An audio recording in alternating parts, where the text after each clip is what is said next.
Bismillahirrahmanirrahim.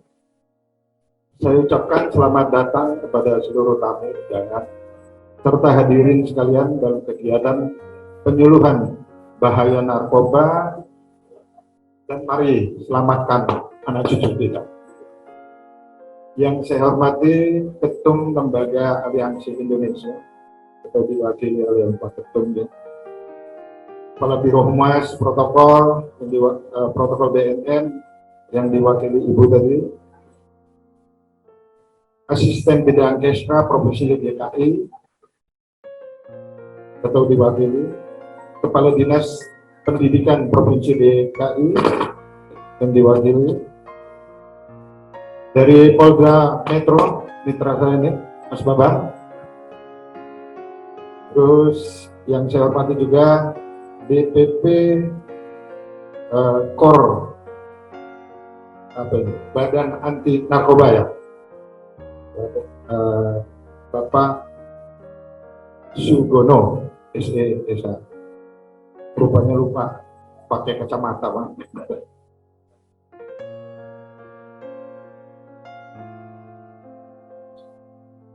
Untuk semua hadirin, saya ucapkan Assalamualaikum warahmatullahi wabarakatuh dan salam sejahtera bagi kita semua.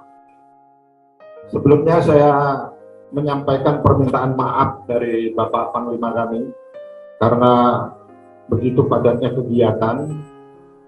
Ada kami latihan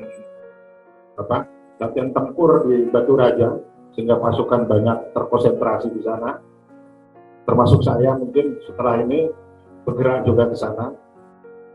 Terus juga pasukan-pasukan yang sudah tergelar untuk melaksanakan kegiatan bersama Pemda maupun Polda dalam penanganan pandemi Corona ini. Hadirin sekalian, izinkan saya untuk membacakan arahan dari Pangdam kami. Kita semua hadir di sini karena kita meyakini bahwa narkoba sudah sangat berbahaya untuk bangsa dan rakyat Indonesia, khususnya generasi penerus kita. Melihat dari berbagai berita dan tayangan TV tentang kejahatan narkoba, mulai dari pengguna narkoba, pencandu narkoba, hingga bandar narkoba, ini sangat betul-betul kejam. Hampir tidak ada lagi batasan bagi kejahatan narkoba. Kita mengetahui mulai dari laki-laki hingga perempuan, mulai dari anak kecil hingga tua jompo, mulai dari pengemis hingga orang kaya, mulai dari sipil hingga pegawai negeri, hingga penegak hukum seperti saya maupun dari aparat Polda. Semua lini sendi-sendi kehidupan di masyarakat telah terjangkit oleh terang haram. Saya mungkin mencontohkan angkatan saya sendiri, 2 orang berpangkat sama dengan saya juga akhirnya menjadi korban dan dipecat. Sungguh luar biasa, Pak. Hadirin yang saya hormati, KPAI atau Komisi Perlindungan Anak Indonesia melaporkan bahwa ada 8% dari 5,7 juta anak Indonesia menjadi pengguna narkoba. Dan di dalamnya telah juga menjadi pengedar narkoba. Hal ini sangatlah berbahaya untuk kelangsungan bangsa dan negara kita.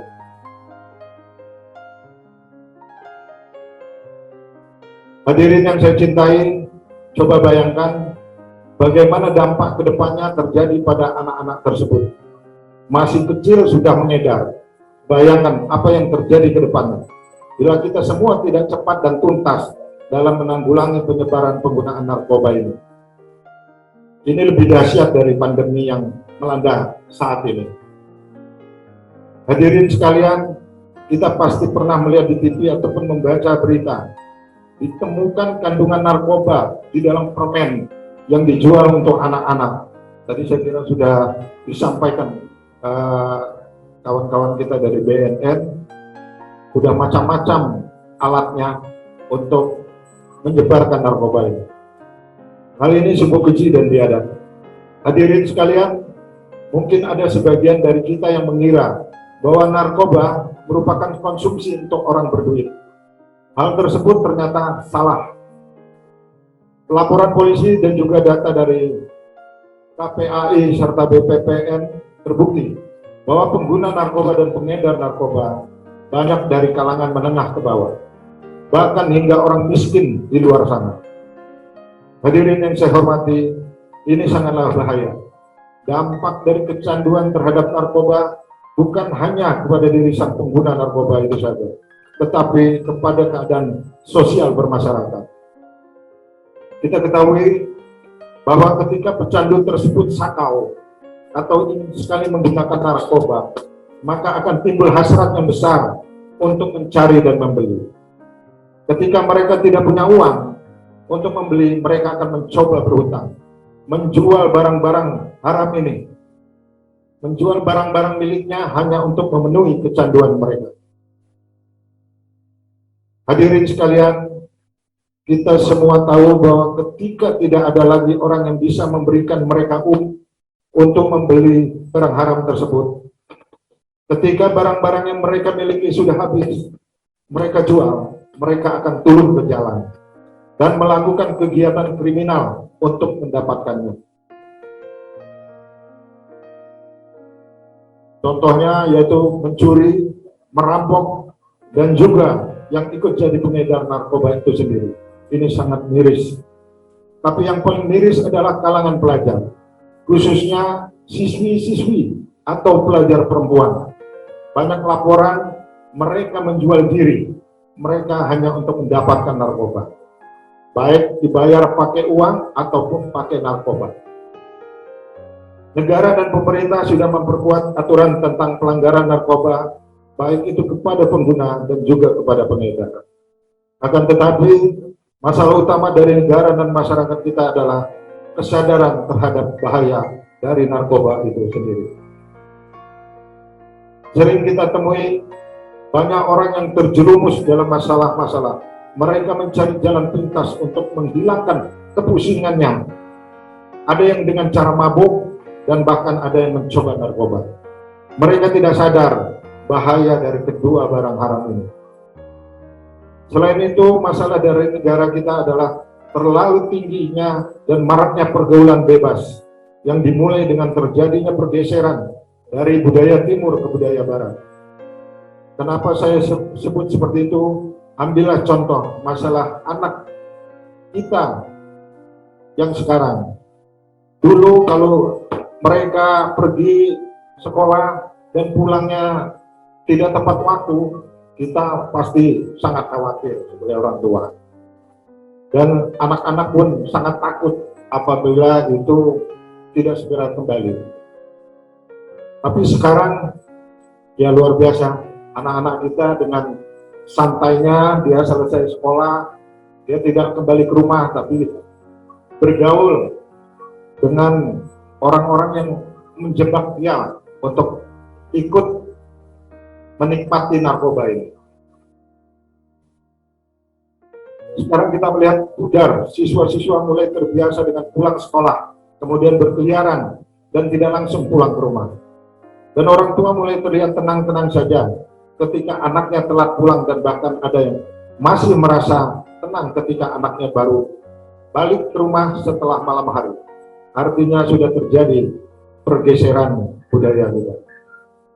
Hadirin dan teman-teman sekalian, Indonesia harus bersatu dan melawan kejahatan yang amat keji ini.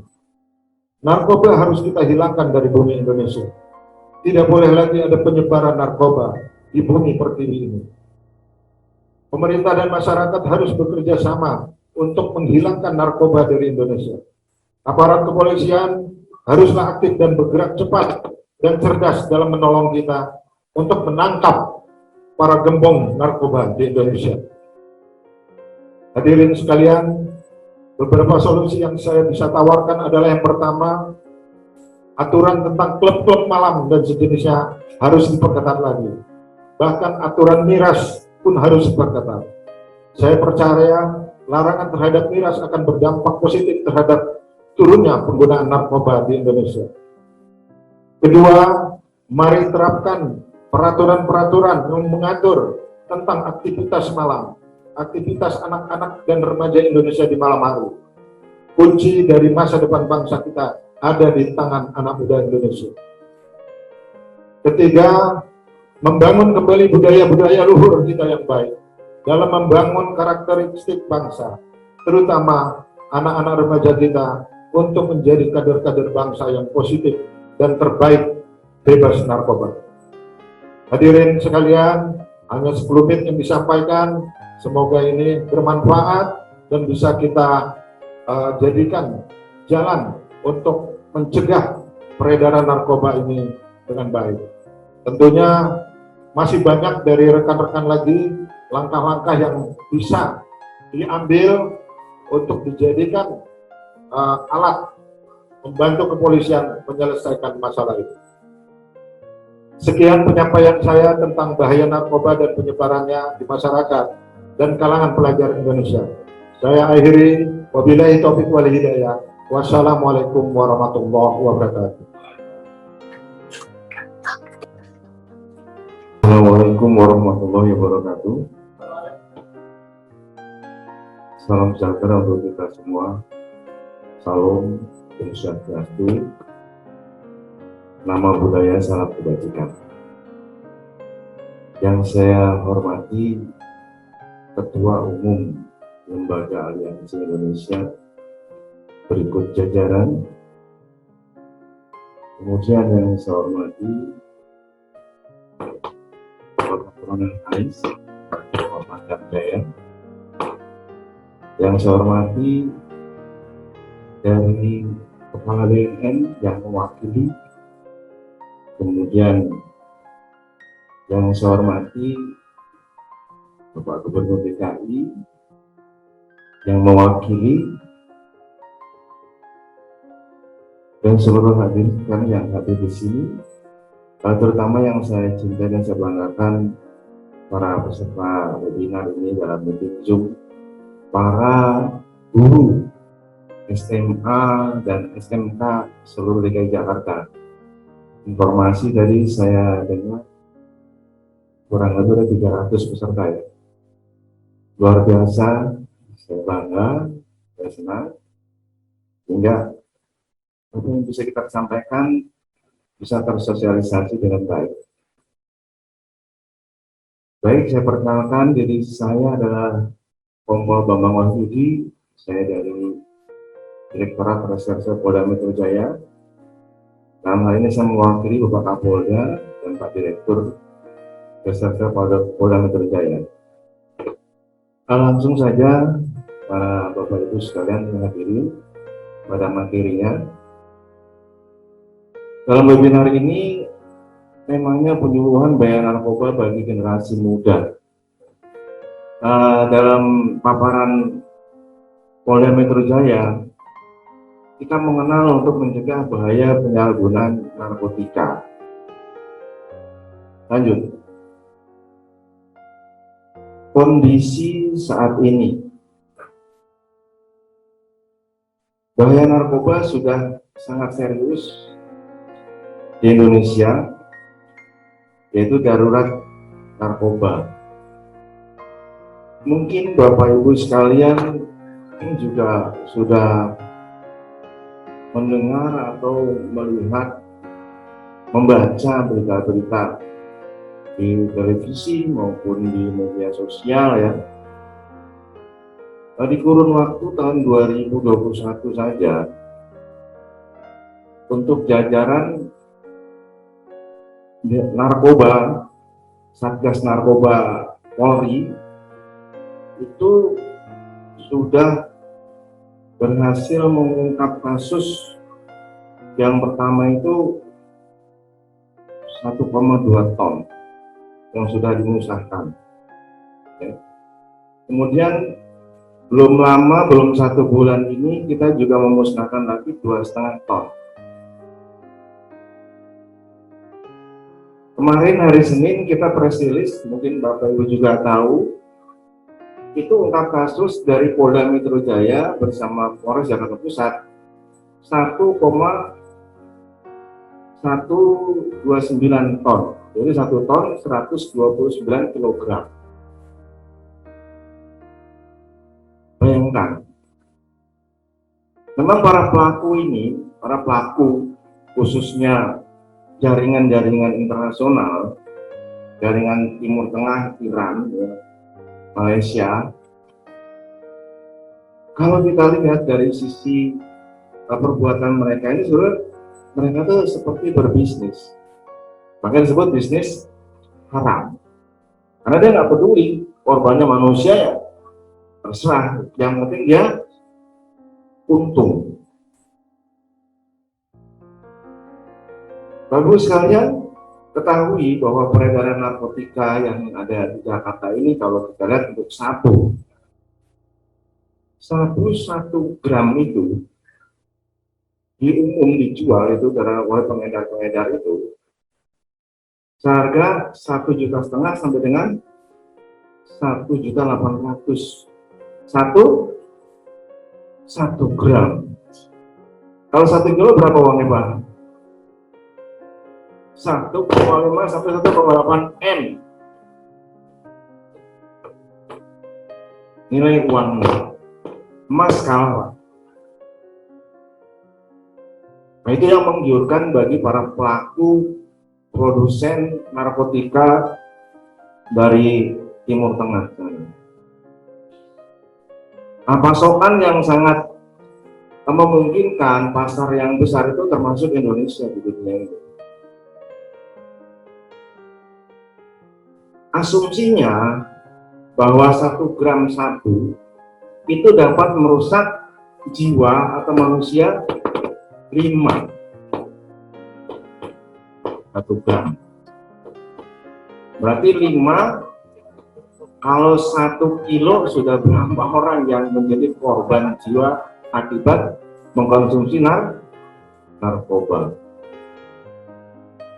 Ini menjadi tanggung jawab kita bersama semuanya, Bapak Ibu sekalian. Itulah yang pertama ya tadi, bahwa mengapa dikatakan serius darurat narkoba. Dan ini baru diungkap dalam rangka tadi. Narkoba itu masuk, tadi dikatakan dari BNN, yang paling banyak dari perairan, kemudian melalui Jakarta dan sekitarnya, Sukabumi, Banten, ya, dan termasuk daerah Bekasi. Nah, yang kemarin kita ungkap 500 kg sekian, termasuk ada di wilayah kita nih, Jakarta Timur ya, di apartemen Basura. Baik, berikutnya meningkatkan, belum Pak, meningkatnya jumlah penyalahgunaan narkoba. Sudah jelas Pak, kalau pasokan masuk pasti akan meningkat ya. Oleh sebab itu fungsi dari aparatur keamanan polisi dari tadi dalam rangka pencegahan preventif. Jadi barang itu belum beredar sudah kita tangkap gitu. Barang tersebut belum beredar Pak, sudah kita tangkap. Kemudian jumlah nanti lembaga representasi yang menangani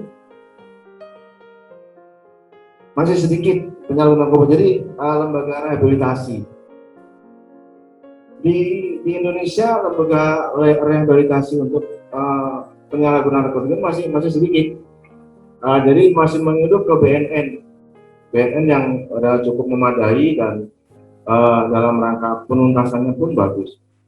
Sudah ada beberapa dari swasta juga yang sengaja dia membuat lembaga rehabilitasi, tetapi kita perlu lagi tadi untuk programnya harus benar-benar, karena ini kaitannya dengan narkoba. Perangkat perundang-undangan yang belum memadai, tadi seperti disampaikan juga dari Pak Haris ya, memang undang-undang terkait narkotika ini memang sebetulnya masih perlu banyak revisi ya. Kenapa? Jenis narkotika ini banyak sekali. Jenis ini banyak sekali. Kalau kita secara historis itu, kalau mengenai candu narkoba ini ya sebenarnya sejak sejak zaman dahulu kala sudah ada Pak candu. Di Indonesia itu mulai ada undang-undang yang mengatur tentang narkotika ini tahun 1997. Sekarang sudah ada undang-undang psikotropika, kemudian undang kesehatan, kemudian undang-undang tentang obat-obat berbahaya. Ya. Nah, sudah mulai ada sedikit penyempurnaan. Kemudian akurasi data populasi masalah, potensi dan sumber rendah. Jadi maksudnya gini Pak,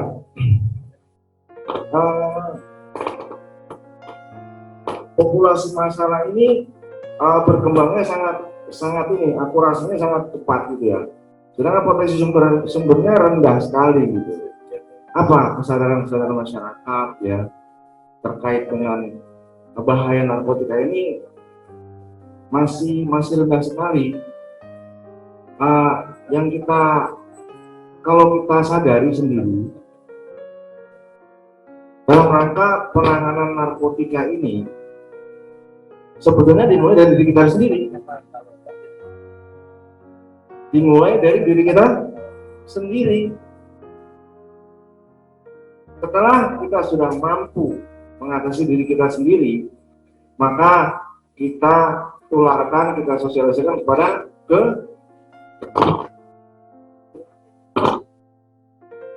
istri, anak, ya, kakak, adik.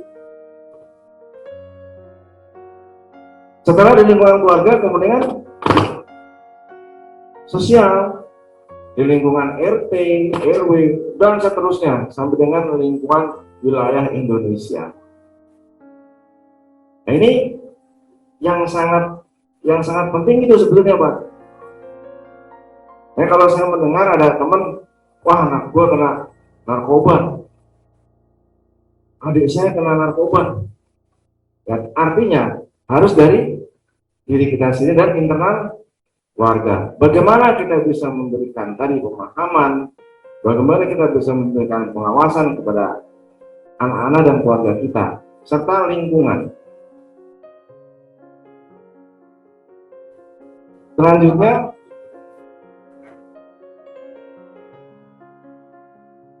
penyalahgunaan narkotika dengan jarum suntik. Nah, ini tadi yang sudah berakibat, yaitu penyakit. Tadi sudah dijelaskan juga oleh BNN, ya tadi HIV atau AIDS ini. Nah, ini poin yang terpenting, Bapak sekalian. Keterlibatan masyarakat, organisasi, dan dunia usaha belum optimal. Saya bersyukur, terima kasih kepada Wasugono sudah mau terlibat dalam rangka tadi peduli dengan kondisi narkotika ya. Di Lembaga Aliansi Indonesia ada badan anti narkobanya. Nah, ke depan tentunya saya senang bisa berkomunikasi, bisa berkolaborasi ya dalam rangka kegiatan-kegiatan ke depan. Nah, saya siap. Kemudian pemberantasan narkoba dianggap hanya tugas aparat. Nah, ini juga asumsi atau pemikiran masyarakat luas itu kan tugas polisi gitu.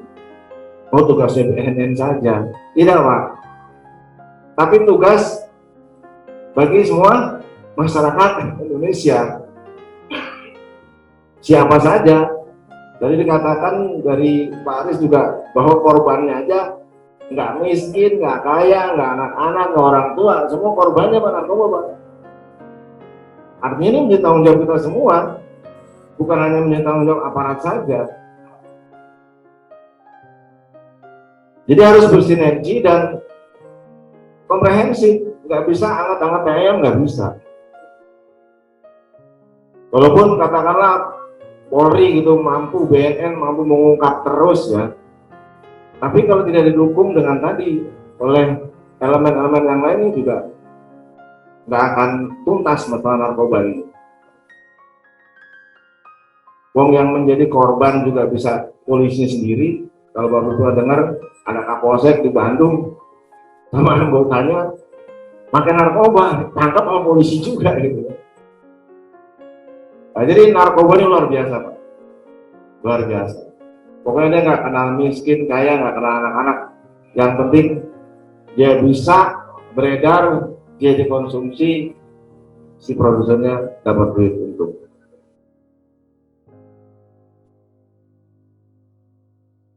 Kemudian yang berikutnya stigma negatif terhadap pecandu. Ya. Kita nggak terhadap pecandu itu membenci atau mendiskreditkan, mengasingkan, tidak. Justru kita harus peduli dengan si pecandu atau si korban ini. Jadi kita harus bisa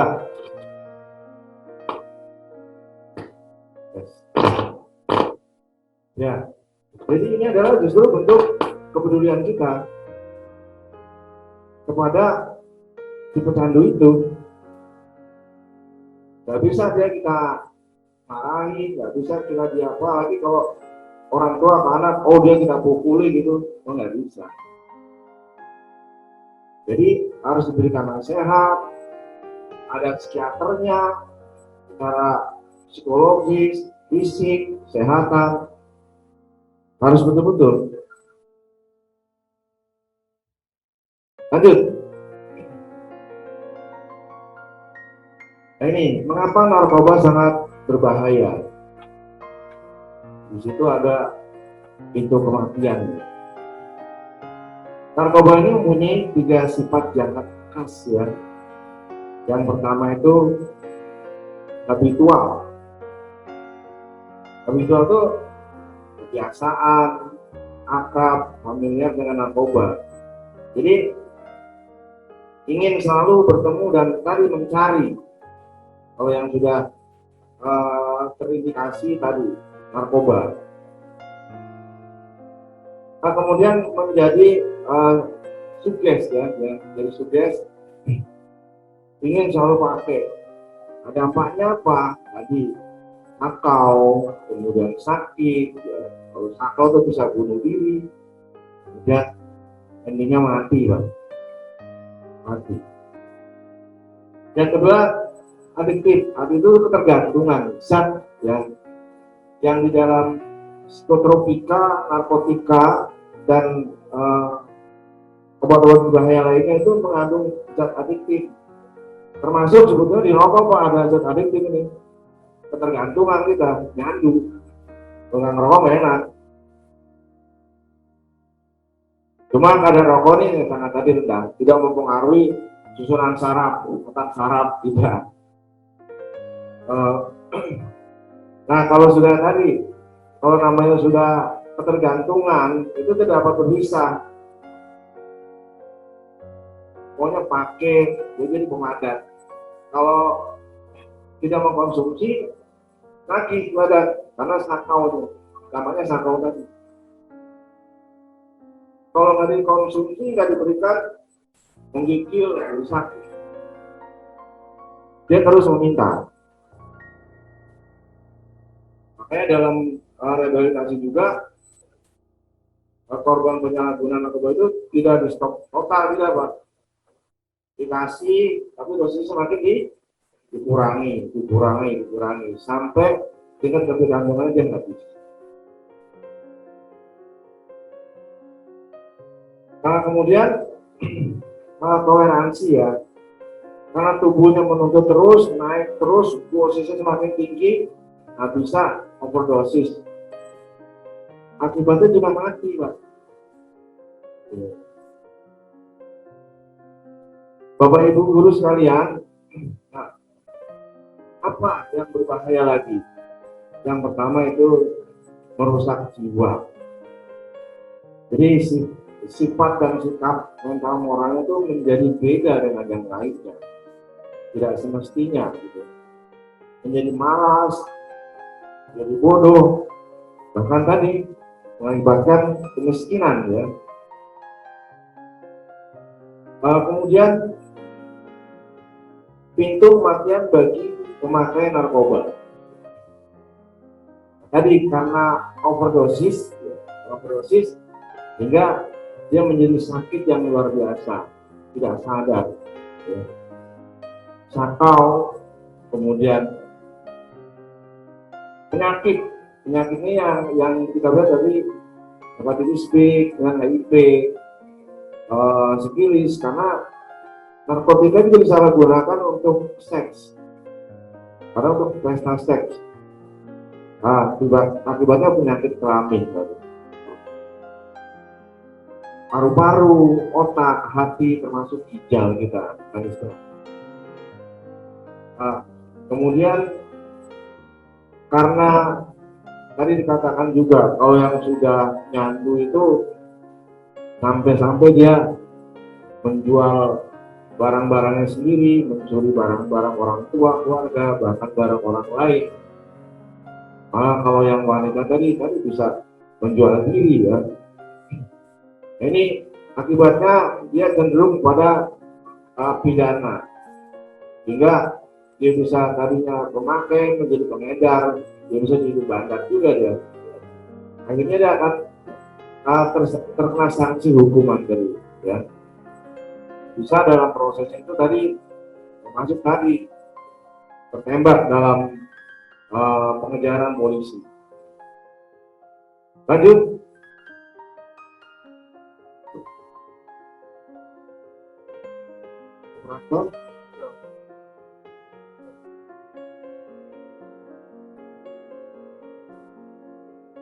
Ya, yang sebelumnya, Pak.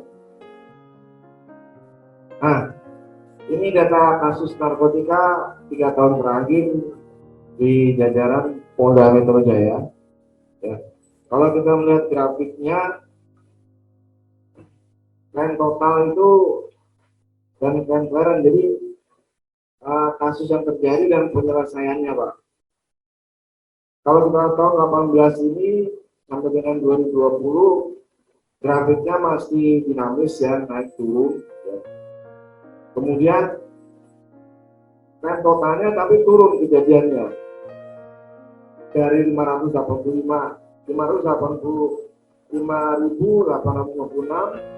dari 5.893 menjadi 4.735. Nah, ini menunjukkan bahwa sebetulnya dengan penekanan, upaya-upaya preventif dan represi, ya, ini kasus narkoba di tahun 2020 sudah terjadi penurunan.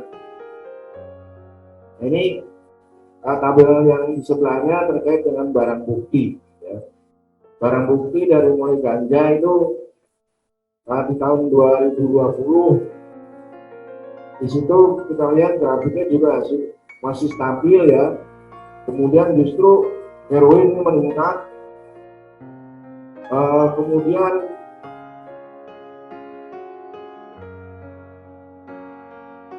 untuk ekstasi tapi secara umum sebetulnya menurun, ya. Bisa diamati bersama untuk peserta meeting.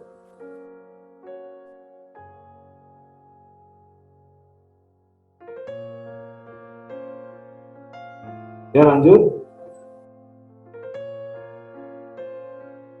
Di sini data tentang juga tersangka, ya, tahun 2018 sampai dengan 2020 terjadi penurunan, Pak. Terjadi penurunan dari mulai 2018, 2019, 2020 penurunan. Nah, coba kita lihat di sini kelompok berdasarkan umur, ya, pengguna narkotika.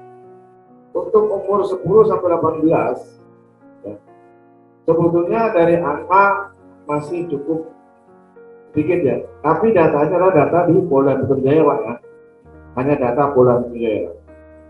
Kemudian di umur 19 sampai 27 ini juga sebetulnya dibandingkan dengan usia yang produktif dewasa, ini masih juga di bawahnya, Pak. Jadi kalau kita lihat justru pengguna narkotika itu yang banyak adalah di usia 19 sampai 27 dan 28 ke atas.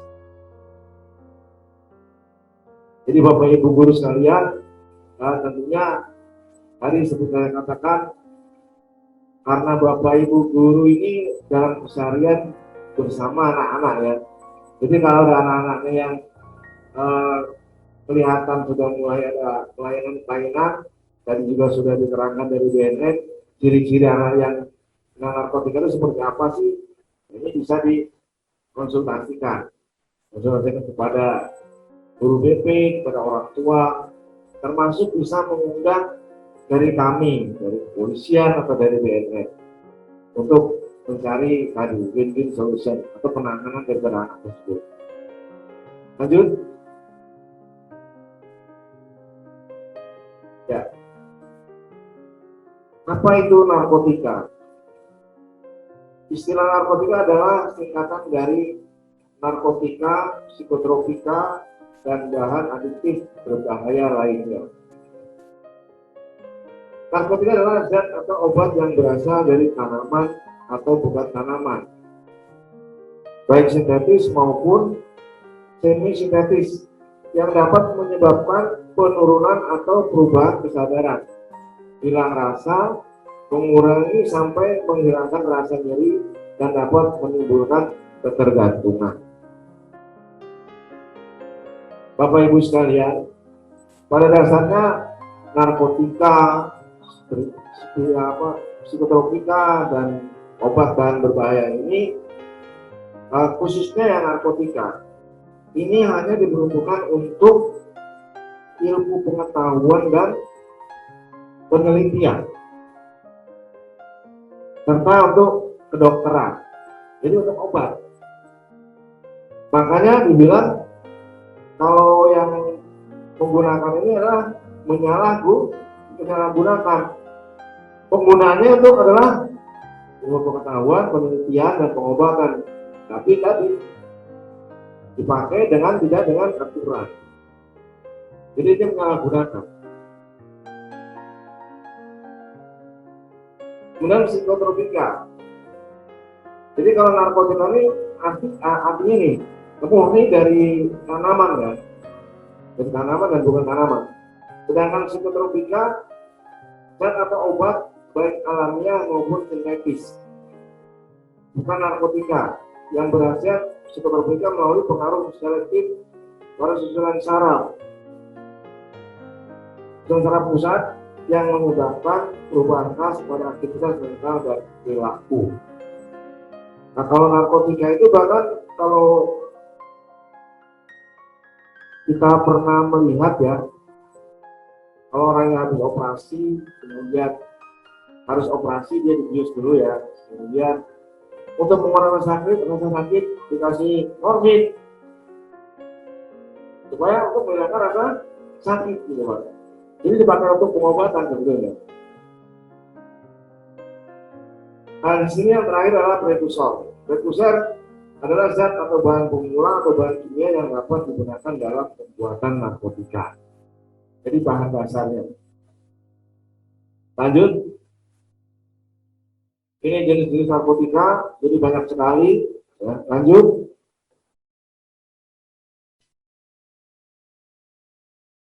Lanjut Pak. Ya, ini candu. Ini kalau kita lihat gambarnya tadi candu gitu kan. Ya, bentuknya seperti ini. Lanjut.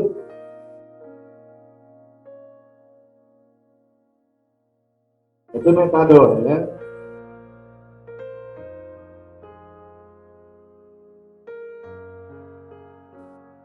Lanjut. Depresantia, ini adalah obat-obat orang untuk depresi sebetulnya. Tapi tadi disalahgunakan kembali gitu. Lanjut. Ya, ini jenisnya. Lanjut. Stimulansia, ini atau obat perangsang.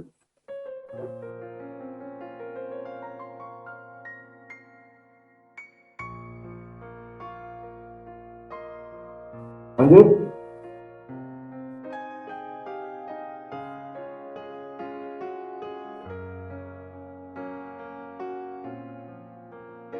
Lanjut Pak.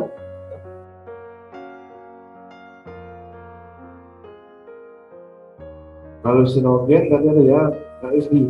Nah ini tadi yang LSD blotter Pak, lanjut. Nah ini yang dibilang tadi Bapak Ibu sekalian harus tadi selektif. Ini benar-benar untuk perangko seperti permen-permen yang tipis itu Pak, yang hisap itu. Ini harus hati-hati. Ini contoh-contohnya ini Pak. Itu berbentuk perangko, itu bentuk kayak gambar-gambar ya, logo-logo gitu. Ini yang suka tadi disalahgunakan oleh anak-anak kita. Kalau yang nggak ngerti, dia nggak tahu, dikasih anak-anaknya SD gitu kan, jadi anggap permen. Mungkin Bapak Ibu guru bisa sedikit tadi lebih memperhatikan itu. Ya, lanjut. Ini juga dan lain yang dapat menimbulkan halusinasi. Jamur kotoran kerbau atau sapi. Ini dampaknya bisa tadi seperti narkotika, termasuk kecubung. Jadi kalau teman-teman saya dulu waktu SMA, dibilang dia pakai kecubung itu dijemur kering, digongseng ya, digerus, jadi bentuk bubuk, dicampur kopi. Dibilang enak, jalannya kan terbalik gitu Pak. Dia terbalik fly gitu. Orang bego tadi.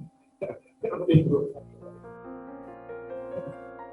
Nah ini kalau kecubung ini zaman saya SMA tahun 80-an udah ada ini Pak.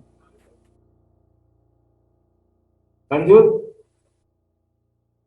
Nah iya tadi jadi Bapak Ibu sekalian tuh ya tadi zaman saya SMA tahun 83, saya lulus 86 ya. Nah, ada nih teman-teman yang kayak gini gitu. Dia tuh tingkah lakunya beda dengan yang lainnya. Dia bilang enak jalan kayak terbalik jalannya terus fly mari gitu. Ngomongnya pelo-pelo gitu kan Pak. Ya lanjut. Kanabis ya. Jadi ini semua bentuk-bentuk daripada jenis-jenis narkotika ya dan psikotropika. Cara penggunaannya ya. Ini ganja. Berikutnya Pak. Berikutnya Pak, lanjut. Ganja. Nah, kemudian ini masih ganja resin ya, ada berbentuk cair dan berbentuk tembakau Pak.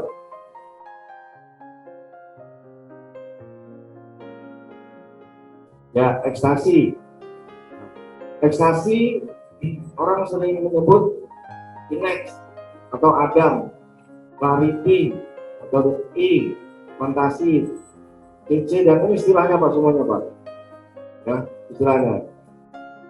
Pengaruhnya aktivitas mental emosional meningkat, gembira yang berlebihan, euforia. Makanya kalau orang pengguna Inex tuh musiknya musik host gitu, dia gembira terus. Kalau pernah Bapak Ibu lihat itu udah kayak orang ngebel gitu. Kalau pas radio kan masih banyak yang pada on gitu kan, udah dia nggak tahu. Gelisah, tidak dapat diam, tubuh kepanasan dan kekurangan cairan, pusing dan lelah. Kalau orang mengkonsumsi Inex itu minum terus Pak. Dia kalau nggak minum bisa dehidrasi, dia bisa mati. Apa yang dirusak? Hati, ginjal, otak termasuk ya. Kemudian dapat kejang-kejang dan gagal jantung. Sakau tadi sebetulnya kejang-kejang itu sakau. Kemudian menimbulkan depresi, gangguan daya ingat dan gangguan psikologis. Istilahnya kalau ini paranoid Pak. Ini kalau yang paranoid ini, kalau yang saya tahu, jadi kadang dia rasa takut yang berlebihan, kemudian rasa curiga pada orang lain ya. Kadang-kadang tadi ketakutan sendiri gitu. Sampai kadang-kadang bisa bunuh diri Pak, karena ketakutan sendiri. Lanjut. Tadi jenis-jenis ekstasi ya. Kemudian Nah ini sabu, Pak, sabu-sabu.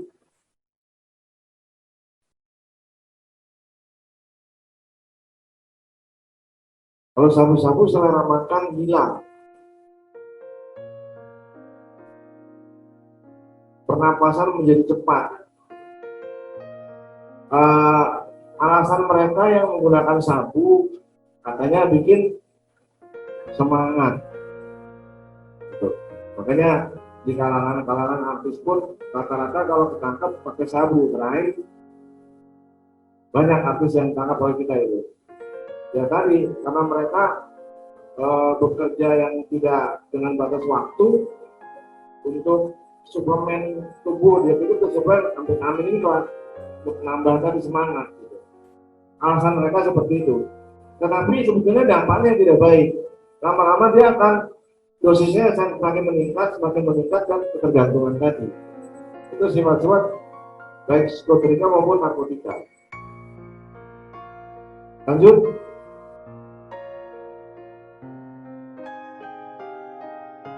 Nah, butol heroin.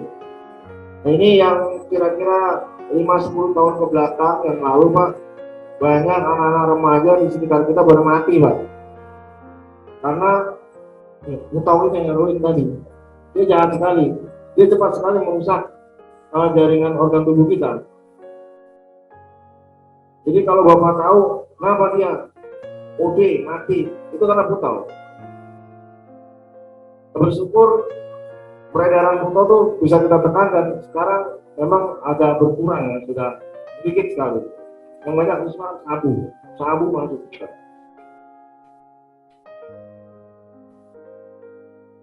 Lanjut. Ya, termasuk alkohol, ya. Miras. Ini yang perlu tadi ada pengaturan yang jelas karena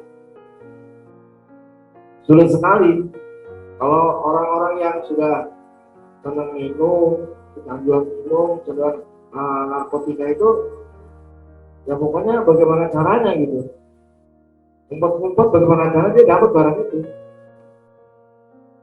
Lanjut. Ini lem. Harus sempat ngetren Pak yang lem ya, anak SMP lem. Yang ngisepin itu Pak, ngisepin iPhone itu kan. Kemudian termasuk benar, bensin ya, cat.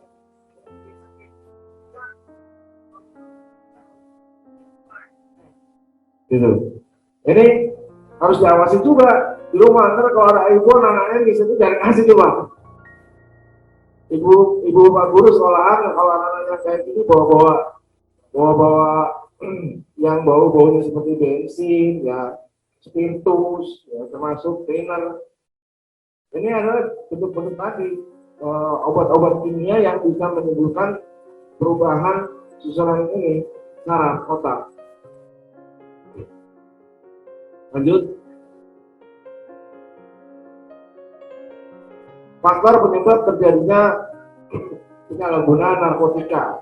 Di sini kita lihat bersama bahwa bisa faktor individu. Ingin tahu rasanya atau ingin coba-coba? Jangan. Kalau usah pengen tahu, kalau usah coba-coba deh, nggak usah. Nah, kalau udah nyoba ketagihan, susah ngapasnya itu. Kemudian ingin diterima atau masuk kelompok tertentu. Ini biasanya di kalangan anak-anak sekuritas ya, SMP, SMA gitu. Jadi dia pengen diterima di lingkungan komunitas itu gitu loh. Nah terus dengan catatan, lo harus mau ya kalau gue suruh ngerokok, kalau gue suruh ikut-ikutan gele mau ya gitu. Dia jangan ikut Pak, dia karena ingin diterima gitu. Terus ingin menunjukkan kebebasan atau kedewasaan itu tren. Terus saya melihat awalnya itu melihat film, apalagi sekarang sudah teknologi tinggi gitu ya, dia bisa melihat YouTube atau segala macam. Ada di situ dia masih bisa melihat tayangan-tayangan yang bebas, mungkin itu dalam film sebetulnya Pak. Kemudian dengan mengkonsumsi miras, narkoba gitu. Nah kalau anak-anak yang masa-masa puber itu ya tadi penasaran, yang tahu gitu. kemudian ingin memperoleh kenikmatan dari efek obat, cerita, enak lain, stres, pusing hilang gitu. Artinya makanya pengen coba menikmati, ingin menghilangkan rasa sakit atau ketidaknyamanan yang dirasakan dan percaya bahwa obat dapat mengatasi segala persoalan. Padahal ini tidak benar, ya. Pemahaman tidak benar. Kemudian ingin protes terhadap sistem nilai sosial yang berlaku. Kadang tadi lingkungan sosial, termasuk di lingkungan keluarga, dia merasa tidak diperhatikan. Di lingkungan sosial dia merasa dikucilkan, gitu ya. Kemudian ingin mendapatkan perhatian orang tua, yang sebenarnya saya bilang kurangnya pemahaman dan penghayatan nilai agama. Ya, tentunya kita semua tahu yang paling utama adalah pemahaman agama. Pemahaman agama. Jujur saja, seperti yang saya alami juga. Saya kebetulan lahir besar di lingkungan Jakarta, Betawi, Pak, di Pulau Gebang. Ya. Masa saya SD, SMP itu masih banyak guru-guru ngaji di sekitar rumah saya. Kita kebiasaan kalau sore dari mulai sekolah pagi, terus sekolah siang madrasah, sorenya lagi kita ngaji, ya. Sholat di masjid, habis sholat masjid ngaji, habis sisa baru pulang. Setelah saya rasakan sebagai dewasa, ternyata itu rem buat saya. Oh itu, ini dosa, ini nggak boleh gitu. Jadi agama utama, itu yang saya rasakan. Tidak hanya dalam narkoba saja, termasuk dalam hal yang lain, ya. Pergaulan bebas, gitu. Itu rentang kendali kita sebetulnya.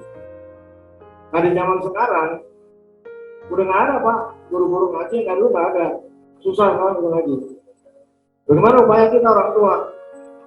Saya salah, kalau saya panggil guru ngaji, bilang saya tiap hari suruh ngaji, gimana? Kalau kamu kalau nggak bisa setiap hari, seminggu sekali, seminggu 2 kali. Jadi kita panggil guru ngaji, kita bilang sama guru ngaji, ya tolong disisipkan juga tentang akhlak. Ya. Lanjut.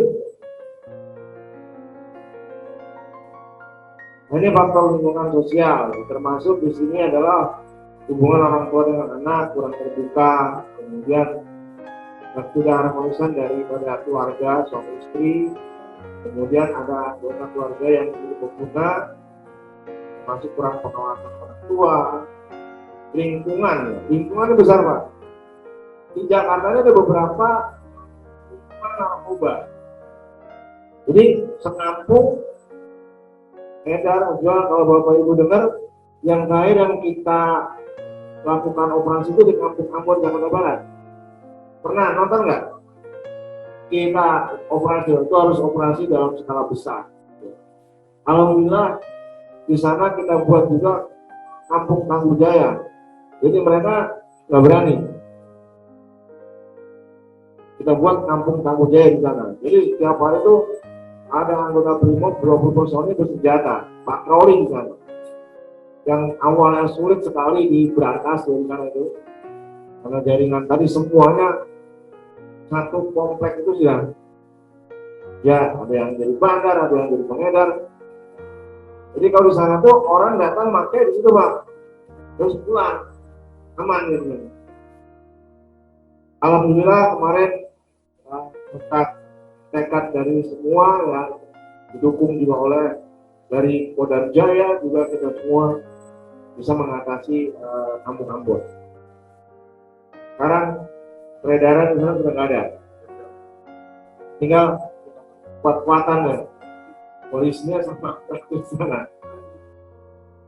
Kemudian faktor-faktor zat yang dalam narkoba tersebut yang tadi dikatakan tadi,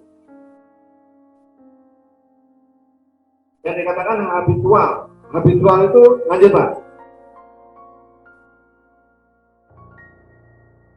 Nah, habitual membuat pemakai selalu teringat, terkenang dan terbayang, sehingga mendorong dan memberi kerinduan bagi pemakai untuk selalu mencari dan memiliki narkoba. Makanya jangan coba angen ntar rindu terus. Benar, karena itu narkoba nggak boleh, ya. Kemudian adiktif, yaitu sifat narkoba yang membuat pemakainya menjadi ketergantungan, kecanduan, dan untuk terus menggunakan. Itu tadi kalau udah ngantuk, udah madat. Sama, rokok ini karena ringanannya Pak, zatnya nikotin Pak ya. Kalau di sini sudah tadi kandungannya heroin, morfin, amfetamin, bahaya nih rokok Pak. Lanjut, toleran zat yang terkandung dalam narkoba sangat mudah diterima dan meresap dalam tubuh sehingga tubuh menuntut dosis yang semakin tinggi. Jadi narkotika itu kalau dikonsumsi tubuh kita itu familiar banget ya, langsung meresap ke susunan saraf, ke darah, Pak, otak. Tetapi dia yang tadi seperti hama, virus, menggerogoti, merusak sel-sel tubuh kita semua. Lanjut. Nah, ini dampak fisik, psikologi, dan sosial ya. Ya kita lihat sendiri. Lanjut, dampak fisik ini ya. Secara umum narkoba dapat mengakibatkan kerusakan fisik seperti gagal ginjal, perlemakan hati, pengerutan hati, kanker, TBC, paru-paru, kemudian berbagai penyakit termasuk hepatitis B, cacat janin kalau yang dia hamil ya, seperti narkoba, kemudian gangguan menstruasi termasuk, sampai yang tadi ada yang kurang darah, cuci darah ya, lambung, hampir semua Pak, termasuk otak kita. Jadi untuk narkoba ini benar-benar semuanya yang diserang semuanya.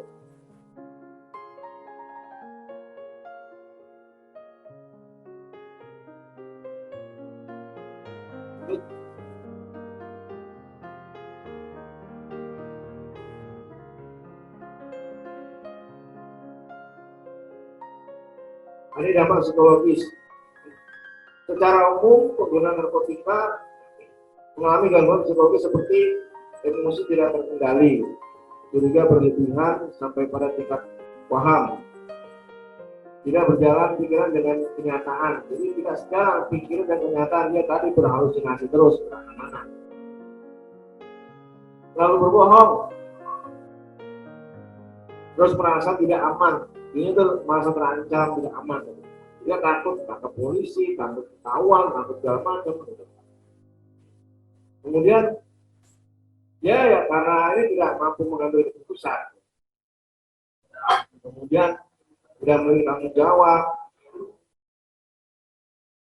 depresi, ketakutan yang luar biasa hingga dia bisa gila. Gila.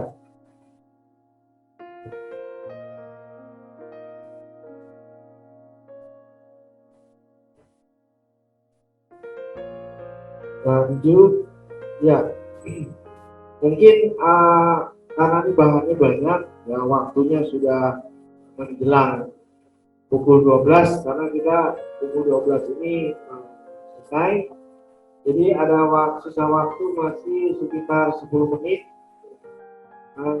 Kalau panitia bisa dibuka forum tanya jawab, silakan. Mungkin kalau ada yang bertanya dari peserta meeting Zoom maupun yang ada di aula ini. Terima kasih. Saya ulangi kembali Pak ya. Bagaimana sih cara aparat sendiri dalam rangka menghindari untuk tidak menggunakan narkotika itu sendiri? Yang saya katakan pertama tadi, yang pertama adalah dari kita sendiri, yaitu tentang pemahaman terhadap agama. Itu sangat fundamental Pak. Jadi sangat lama sekali gitu. Kalau kita melihat sendiri Bapak Ibu sekalian, sebetulnya lebih rentan kita memang. Terutama anggota kita masih muda-muda. Ini rentan sekali Pak. Jadi kita sendiri kadang-kadang semua takut gitu. Kadang-kadang dalam tugas-tugas tertentu, dalam rangka undercover penyamaran, banyak harus pakai Pak. Harus pakai. Karena dia harus masuk larut di dalam itu dan tidak dipengaruhi oleh jaringan gitu. Ini yang berat. Yang kadang kita sendiri juga takut sendiri ya. Kita ada was-was gitu. Nah, tentunya kita pilih juga anggota-anggota memang kuat mental dengan cara. Yang pertama itu Pak ya, jadi dari diri kita sendiri. Yang kedua, Direktorat Narkoba secara periodik juga tanpa diketahui anggota itu tiba-tiba kita melakukan tes urin. Jadi apel tanpa kita diberitahukan kita tes urin. Bagaimana hasilnya? Ada nggak yang positif? Ada. Bukan nggak ada.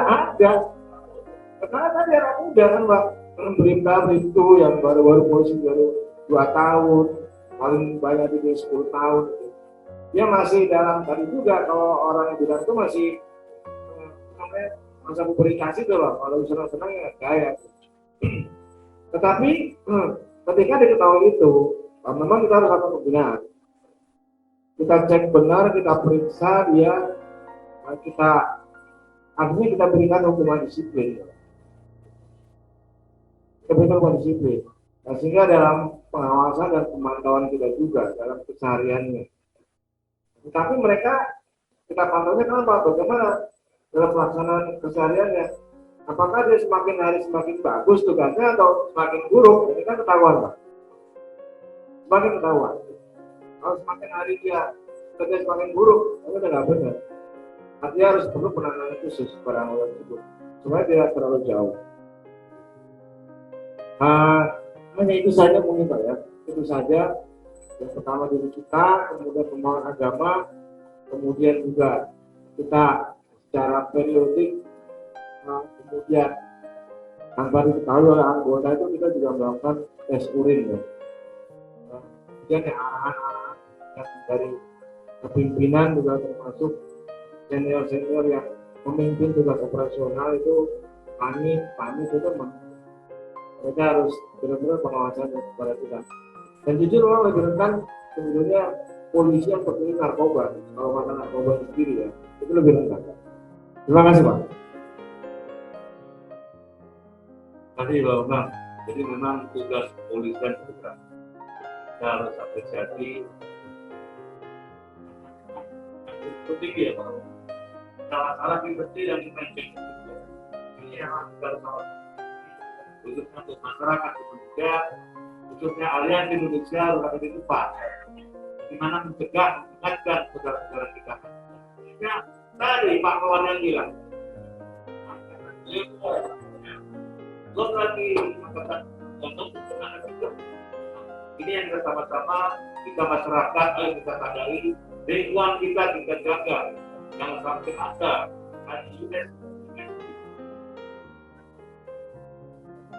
prestis yang jadi masuk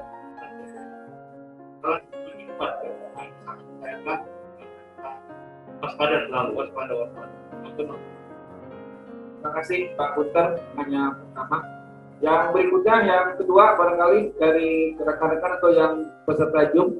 Sebelumnya saya kasih informasi bahwa Badan Anti Narkoba juga sudah bekerjasama dengan Yayasan Peduli Kasih yang tergabung dalam IPWL. Kalau ada teman-teman yang mau direhab, kami bisa memfasilitasi dengan biaya yang sangat murah, Pak.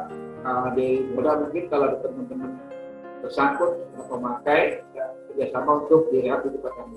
Kebetulan yang punya yayasan pun juga anggota kami sendiri dan sudah mengikat kerjasama dengan Badan Anti Narkoba. Silakan berikutnya ada dari Zoom, Bang Aprin mungkin dia bisa dibuka yang bisa bertanya.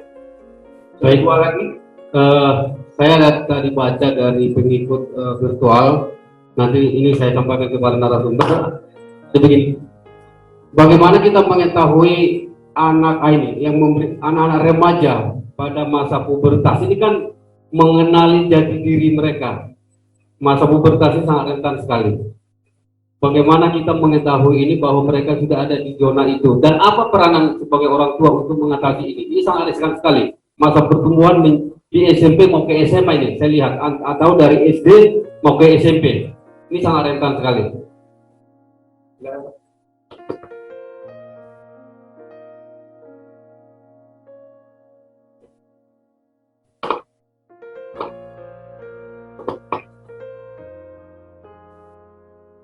Terima kasih Pak. Baik, dari Bapak Moderator, dari pertanyaan dari ini Pak ya, dari peserta meeting ya. Iya. bagaimana kita bisa mengetahui perubahan tadi terhadap anak kita, bahwa dia sudah masuk dalam zona tadi, dia masuk dalam komunitas pengguna ya, gitu ya. Ada tadi ditayangkan dari pihak BNN, sebetulnya dari di bahan saya juga ada ciri-ciri dari anak-anak yang sudah mulai terkena narkotika. Yang jelas dia ada perubahan perilaku yang biasanya dia lakukan sehari-hari. Nah, ini orang tua harus tahu. Perubahan perilaku itu misalkan matanya sayu, dia suka ngantuk gitu ya. Itu salah satunya itu. Terus suka menyendiri kadang-kadang. Pelakunya pun berbeda dengan teman-teman yang lainnya gitu. Itu yang mudah kita kenali, Pak. Ya. Dari mata, perilaku ya, kemudian dia suka menyendiri gitu. Itu yang paling mudah kita kenali. Kalau sudah kita ketahui pengenalan awal tadi, kita amati sehari, 2 hari, 3 hari, bisa kita lakukan tadi tes urin. Kita lakukan tes urin gitu. Nah, ini akan lebih akurasi, lebih ketahuan gitu ya. Alat pengecekan yang sekarang ini juga, satu alat itu sudah bisa mendeteksi sampai 8 jenis narkotika ya. Jadi kalau dari air kencing kemudian kita masukkan alat itu, dia tahu, oh dia misalkan positif menggunakan amfetamin, sabu ya, atau ganja atau ekstasi yang lainnya. Jadi sudah bisa terdeteksi, Pak. Satu alat itu bisa mendeteksi sampai 8 jenis narkotika. Nah, Bapak Ibu sekalian, inilah yang dikatakan diperlunya kita berkolaborasi, bekerja sama antara aparatur yang kait menangani tentang pendidikan, kemudian juga dari BNN, termasuk dari Direktorat Narkoba Pemda Jaya, karena juga inilah salah satu program daripada P4GN tadi, pencegahan, pemberantasan, penyalahgunaan, peredaran gelap narkotika.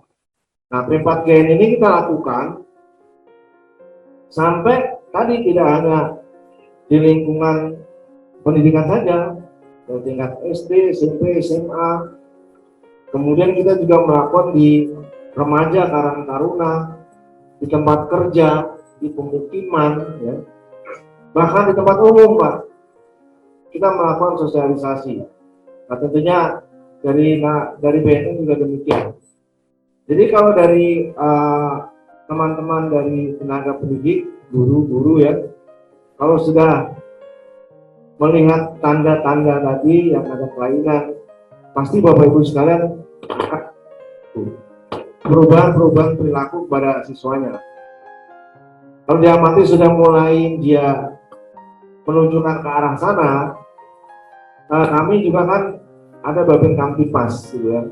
Babin Kamtipas bisa berkoordinasi dengan Babin Kamtipas, kemudian bisa juga langsung koordinasi ke kita, itu nggak ada masalah gitu ya.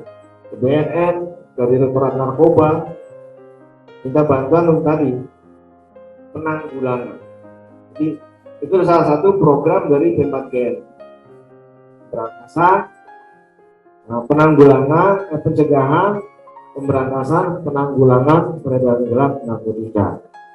Jadi kepada teman-teman guru yang mengikuti meeting Zoom, bisa berkomunikasi terutama dengan polisi setempat dulu, nanti biar bisa ditindaklanjuti ke Direktorat Reserse Polda Metro Jaya.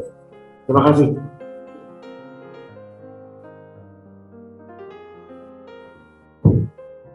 Ada lagi yang terakhir ya, karena waktu ya kita batasi sampai sesi pertama saja. Ini yang terakhir, setelah itu nanti ditutup dengan doa, baru kita ramah tamah. Ya, terima kasih Pak Ketua. Assalamualaikum warahmatullahi wabarakatuh. Saya bukan bertanya Pak.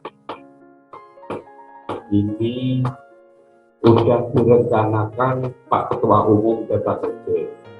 Mohon dukungannya nih Pak. tuntunan kita semua.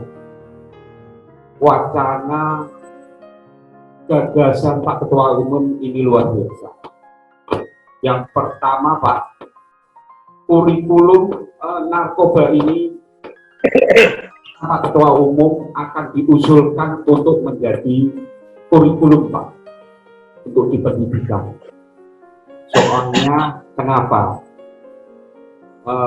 Masa depan ada di anak-anak kita, Pak. Tonggak, tongkat, komando nantinya ke depannya di anak-anak kita. Makanya perlu dukungan kita semua dari awal, dari TK sampai perguruan tinggi. Kalau bisa ada kurikulum satu paket atau 2 jam untuk masalah narkotika ini. Itu aja. Terima kasih. Assalamualaikum warahmatullahi wabarakatuh.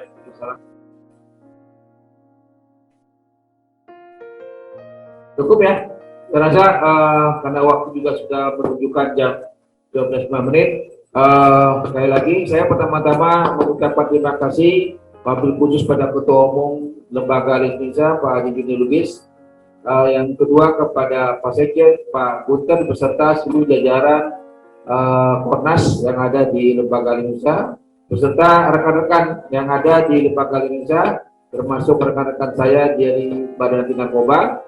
Juga sangat terima kasih dan penghargaan setingginya kepada seluruh narasumber wabil khusus yang hadir di lokasi sini dari Polda Bapak Bambang dan dari Kodam Bapak Haris ya. Terima kasih sekali, dan juga dari BNN walaupun dari kejauhan sana cukup memberikan masukan yang cukup banyak, termasuk dari wakil Pak Gubernur maupun dinas pendidikan. Tanpa dukungan semua tidak mungkin terlaksana hajat yang begini besar, dan alhamdulillah sukses dengan diikuti lebih dari 300 yang mengikuti secara virtual ditambah yang ada di sini. Ini luar biasa dalam waktu yang sangat singkat. Maka untuk itu saya juga mohon maaf kalau ada kekurangan yang dalam penyajian maupun dalam cara penyampaian maupun dalam berbahasa. Yang ketiga, saya persilakan Pak Ustadz Emil untuk memimpin doa. Mudah-mudahan kita keluar dari sini bisa diberikan lindungan keselamatan, kesehatan, sehingga tetap menjalankan tugas dengan baik. Nah, selanjutnya nanti yang narasumber dan para Kornas kita persilakan di ruang Pak Ketum untuk sama-sama menikmati apa yang adanya, dan ke lain silakan kita bersama lagi. Silakan Pak Ustadz Emil, silakan.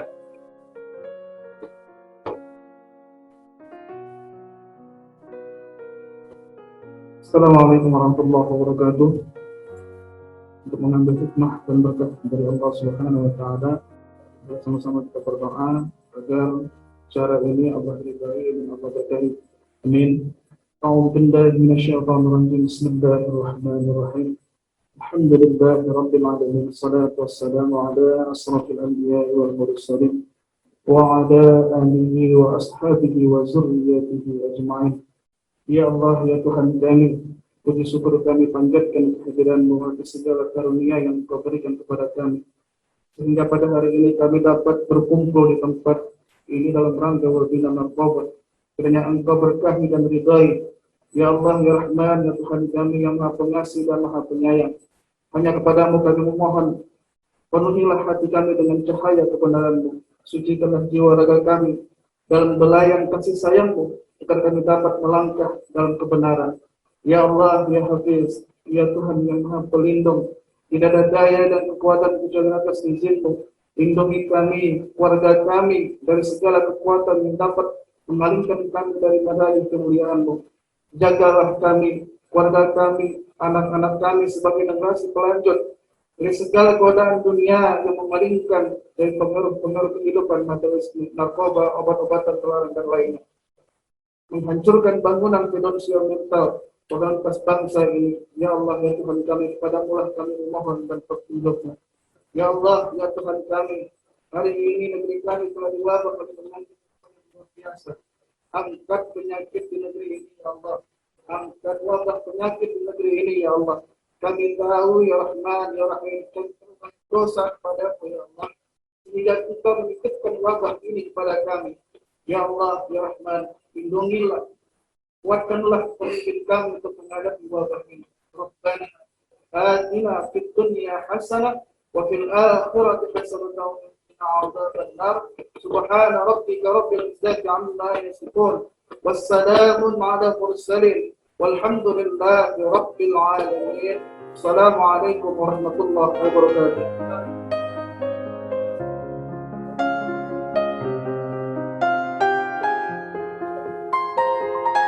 Rangkaian acara kita sudah selesai pada hari ini. Seminar penyuluhan bahaya narkoba bagi generasi muda hari 17 Juni 2021 Lembaga Aliansi Indonesia.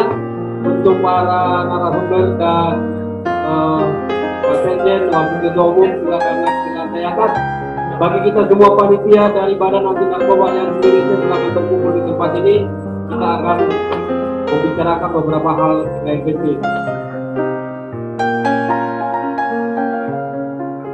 Saya ucapkan terima kasih kepada para media yang sudah memberikan waktu dan kesempatan di hari-hari seperti ini kita melaksanakan acara ini dengan baik, dan biar ini menjadi berkat bagi kita semua. Di lain waktu kita akan lakukan lagi apa yang terbaik, dan kami ucapkan terima kasih banyak bagi semua peserta virtual yang hadir pada saat ini, yang dihadiri lebih kurang dari 300, dan juga para narasumber yang sudah bergabung bersama di lembaga ini. Kami mengikuti dari tempat di mana bertugas.